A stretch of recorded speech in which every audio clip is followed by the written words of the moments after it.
maanta waa hargabsanaya xoogaa codkayga haddii uu waaweyn yahay igu qaata sanqadana waa ay xiran tahay. muuqaalkan waxaan rabaa inaan idinkula wadaago maxkamadda sare ayaa maanta waxa ay go'aamo ka gaartay dhowr kiis oo horteelay madaxweyne Trump. saddexdan kiisba isaga ayay quseeyeen, hal mid ayay maxkamadda sare ay ku raacday, labana madaxweyne Trump maxkamadda sare waa ay ku diiday. haddaba kiisaskaasi maxay kala yihiin waan idinla wadaagaya. maalmihii u dambeeyay waxaan ognahay Iran iyo Mareykanka in heshiiskii isfahamka la jabiyay oo Iranna maraakiib ay ku weerartay diyaarada drone, Mareykankuna uu duqeeyay. sidoo kale Iranna saldhigyada Mareykanku uu ku leeyahay Kuwait iyo Bahrain ay duqeysay. haddaba madaxweyne Trump ayaa maanta waxa uu soo qoray in maalinta berri ah wadahadallo Iran iyo Mareykanka ay isugu tagi doonaan magaalada Doha ee caasimadda waddanka Qatar. arrintaasina sidoo kale waan idinla maalmo ka hor waxaan idin sheegay maxkamadda sare sagaalkeeda garsoore in xilligii maxkamadda kalfadhiga maxkamadda uu xirmayay uu soo dhow yahay. maxkamadda sare waxa ay shaqadeeda bilowdaa sanad kasta bisha tobanaad afarteeda, waxaana kalfadhigoodu uu ku eg yahay dhammaadka bisha June ama toddobaadka ugu horeeya ee bisha toddobaad ee July. haddaba kiisaska loo gudbiyo oo maxkamadaha hoose iyo dowladdu ay isku qabsadaan ayaa maxkamadda sare loo gudbiya. marka maadaama kalfadhigii maxkamadda sare uu soo dhow yahay xilligii uu xirmayay ayaa go'aamada hor yaalla marka hadda go'aan ay ka gaarayaan. maanta waxaa soo baxay ilaa iyo 3 go'aan oo kala duwan. laba ka mid ah madaxweyne Trump uma fiicna, hal mid ayaa maxkamadda sare ay madaxweyne Trump ay ku raacday. haddaba bal aan eego kiisaskan sida ay kala yihiin. kiiska koobaad wuxuu yahay haweeneydan madowga ah ee la yiraahdo Lisa Cook. waxa ay ka tirsan tahay gudoomiyaasha bangiga dhexe ee Mareykanka. sidaan ognahay gudoomiyaha bangiga dhexe haddii madaxweynuhu uusan u haysanin wax caddayn ah in uu qalad sameeyay xilka kama qaadi karo. xubnaha kale ee ka tirsan bangiga dhexena xilka kama qaadi karo. madaxweyne Trump bishii Agosto 25keedii sanadkii hore ee 2025 ayaa haweeneydan madowga ah oo la yiraahdo Lisa Cook uu xilka ka qaaday maadaama xubnaha ay ka mid ahayd bangiga dhexe. waxaana uu ku eedeeyay mortgage fraud wax la yiraahdo musuqmaasuq inay samaysay dhinaca guryaheeda ah. arrintaasi oo wax cadayna madaxweynuhu uusan soo bandhigin. maxkamad ayay aaday, waa igu guuleysatay madaxweyne Trump. waxa la yiri madaxweynuhu xilka kama qaadi karo oo shaqadeedii ayay ku laabatay.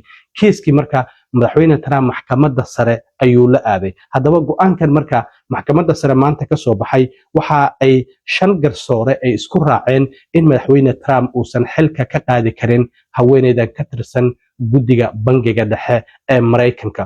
xubnaha isku raacay oo yiri madaxweynuhu awood uma lahan inuu xilka ka qaado waxaa ka mid ah gudoomiyaha maxkamadda sare Jason Roberts, Sonia Sotomayor, Elena Kagan, Brett Kavanaugh oo waliba madaxweyne Trump uu magacaabay, iyo Ketanji Brown Jackson oo madaxweyne Biden uu magacaabay intii uusan xilka ka degin. xubnaha diidayna waxay kala yihiin Clarence Thomas oo waliba nin madow ah oo xubinta kaliya ee madowga ah ragga ah ee ku jira garsooreyaasha maxkamadda sare. Samuel Alito ayaa ka mid ah, Neil Gorsuch oo madaxweyne Trump uu magacaabay ayaa ka mid ah, iyo waliba Amy Coney Barrett oo madaxweyne Trump uu isaguna magacaabay. marka maadaama 5 xubnood ay yiraahdeen madaxweynuhu xilka kama qaadi karo, sidaas ay sharci ku noqonaysaa oo madaxweyne Trump xilka kama qaadi karo.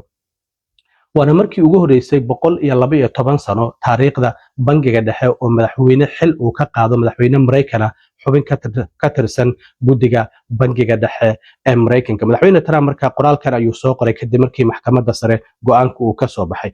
madaxweyne Trump marka waxa uu yiri dacwadda la xiriirtay Lisa Cook ma aysan ku habboonayn ayuu yiri in ay xubin ka noqoto guddiga bangiga dhexe. sidaas darteed ayaan kiiskan maxkamadda sare aan ugu dirnay.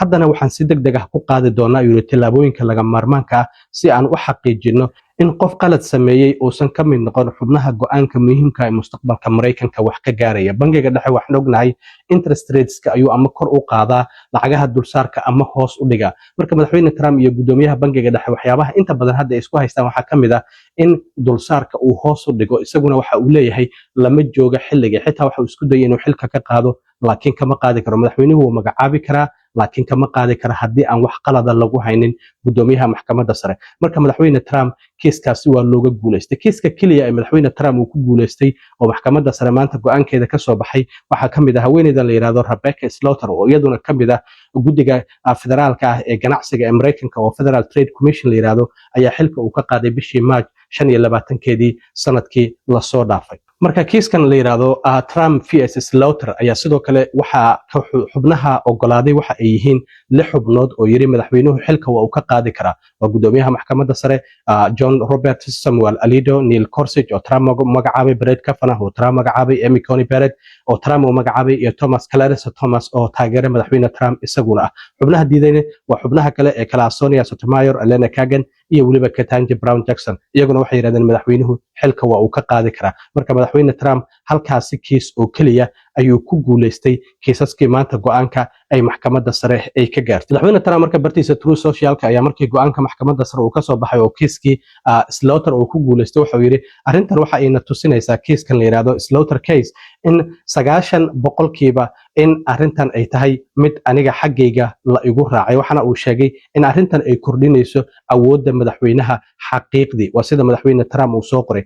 kiiska kale oo xisbiga Republicanka iyo madaxweyne Trump looga guuleystay waxa uu yahay arrinta la yiraahdo mail-in ballot. marka doorashooyinka la gaaro in codka lagu dhiibto mail ciidamada wadanka dibadiisa joogo, shaqaalaha Mareykanka ee wadanka dibadiisa joogo, dadka xanuunsan ayaa inta badan loo ogol yahay. marka madaxweyne Trump waxa uu ololeynayay sharci la yiraahdo The Safe America Act kaasi oo 3 qodob madaxweynuhu bartiisa True Socialka uu ku soo qoray.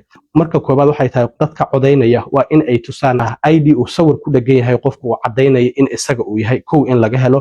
dhammaanba dadka codeynayna inay cadeeyaan inay muwaadiniin Mareykan yihiin, isla markaana sidoo kalena codadka mailka lagu dhiibto in kaliya lagu soo koobo dadka xanuunsan, dadka baahiyaha gaarka qaba, militariga iyo waliba dadka safarka ah oo wadanka xilligaasi ka maqan. marka madaxweyne Trump sidaasi ayuu doonayay in uu arrintaasi ay noqoto, laakiin maxkamadda sare waxa ay tiri codadka mail-in ballot-ka 5 maalin kadib haddii ay yimaadaan maalinta doorashada waa la tirin karaa haddii boostadu ay calaamadaysay maalintii doorashada. marka istaamba haddii ay boostadu ku dhufatay maalintii doorashada arrintaasi waxay tiri maxkamadda sare waa la tirin karaa codadkaasi. waxaana sidoo kale jirta in kiiskan uu yahay kiis markii hore xisbiga Republicanku ay soo gudbiyeen, waxaana garsoorayaasha maxkamadda 5 ayaa ogolaatay, 4na waa ay diiday. waxaa kiiskan la yiraahdaa Watson vs Republican National Committee. maxkamad ku taala Mississippi ayaa markii hore ogolaatay haddii ay shaabadaysan yihiin waraaqaha mail-in ballot-ka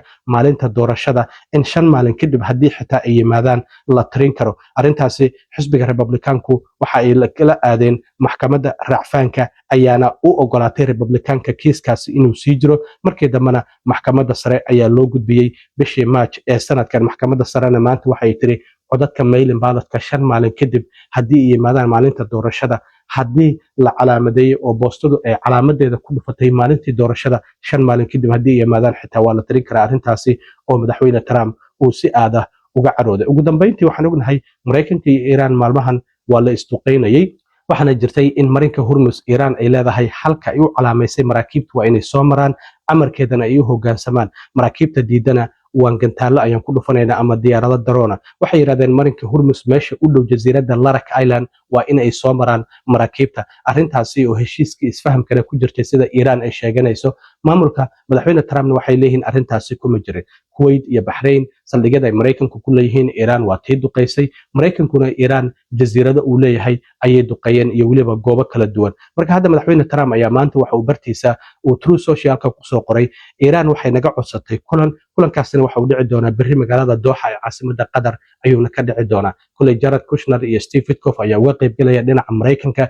Iiraan waxay leedahay inagu ma aanan codsanin, laakiin xitaa ma aysan xaqiijinin kulankaas inuu jiro iyo in kale. marka waan arki doonaa kulankaasina waxyaabaha ka soo baxa. marka waxaa la filayaa in maalinta berri ah sidoo kale arrintii madaxweyne Trump uu ololeynayay oo caruurta dadka sharci la'aanta ay wadankan ku dhalaan in dhalashada Mareykanka la siiyo in kale oo xuquuqda dhalashada Mareykanka inay go'aan ka gaarto toddobaadkan intuu socdo hadiiba aysan berri noqon. arrintaasna waan arki doonaa maxkamadda sare haddii madaxweyne Trump ay ku raacdo amaba haddii ay dastuurka waxyaabaha uu dhigayo ay u hoggaansato. aad iyo aad u mahadsantiin asxaabta intaan mar kale